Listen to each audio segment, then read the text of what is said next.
This is Virtual Radio.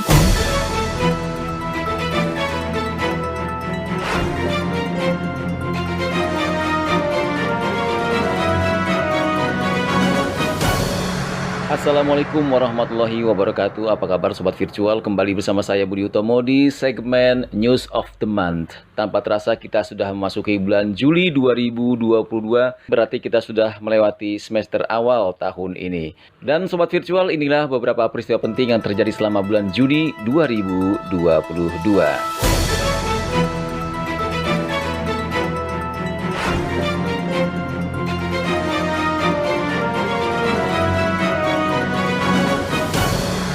Kita mulai dari 4 Juni. 4 Juni 2022, Formula E sukses dilaksanakan di Jakarta. Ini merupakan penyelenggaraan balapan mobil listrik pertama di Indonesia dan menoreh prestasi dengan penonton terbanyak dalam sejarah balapan Formula E, meski pembangunan sirkuit hanya dalam 54 hari. 4 Juni, Menteri Agama melepas keberangkatan kloter pertama jemaah haji Indonesia di Bandara Soekarno-Hatta. Ini merupakan tahun pertama dibukanya pelaksanaan haji setelah 2 tahun ditunda akibat pandemi COVID-19. 5 Juni, pemerintah berencana menaikkan harga tiket naik ke atas stupa Candi Borobudur menjadi Rp750.000 per orang bagi wisatawan lokal. Untuk turis asing dibanderol $100 Amerika Serikat, sementara tarif untuk pelajar jauh lebih murah, yakni Rp5.000. Namun karena banyak menuai protes tentang mahalnya tiket untuk umum, akhirnya pemerintah menunda rencana ini.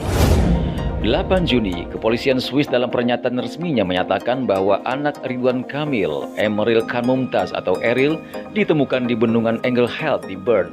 Jenazah putra gubernur Jawa Barat ini ditemukan setelah 14 hari setelah tenggelam di sungai Are, Swiss.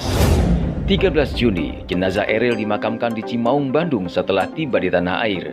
Ribuan pelayat berdatangan ke rumah duka dan lokasi pemakaman keluarga. 14 Juni, rangkaian tahapan pemilu dimulai.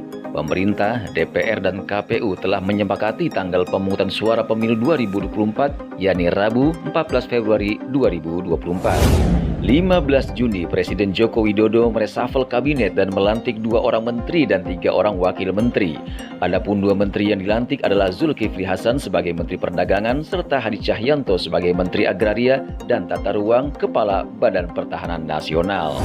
22 Juni, gempa berkekuatan 5,9 magnitudo mengguncang Afghanistan. Korban jiwa diperkirakan lebih dari 1.000 orang dan diperkirakan 1.500 orang terluka. Gempa ini disebut sebagai gempa paling mematikan dalam 2 dekade terakhir di negara yang sudah dihajar oleh perang, kemiskinan, dan kelaparan ini. 26 Juni, Presiden Joko Widodo sebagai Presiden G20 menghadiri undangan KTT G7 di Jerman. Pertemuan G7 kali ini membahas dampak invasi Rusia ke Ukraina yang dikhawatirkan akan menyebabkan krisis pangan global. 29 Juni, Presiden Joko Widodo mengadakan pertemuan dengan Presiden Ukraina Volodymyr Zelensky di Istana Mariinsky, Kiev, Ukraina. Presiden menyampaikan pentingnya penyelesaian damai dan spirit damai tidak boleh luntur. 30 Juni, usai kunjungan ke Ukraina, Presiden Joko Widodo bertemu dengan Presiden Rusia Vladimir Putin di Istana Kremlin, Moskow. Dalam pertemuan itu, Jokowi menyatakan kesiapan Indonesia untuk menjembatani komunikasi antara Rusia dan Ukraina. Selain itu, salah satu topik yang dibahas Putin dan Jokowi berkaitan dengan sanksi Barat terhadap Rusia dan pasokan pangan. Demikian News of the Month kali ini. Sampai jumpa di News of the Month bulan depan. Saya Budi Utomo, Virtual Radio. Stay tune terus ya di Virtual Radio.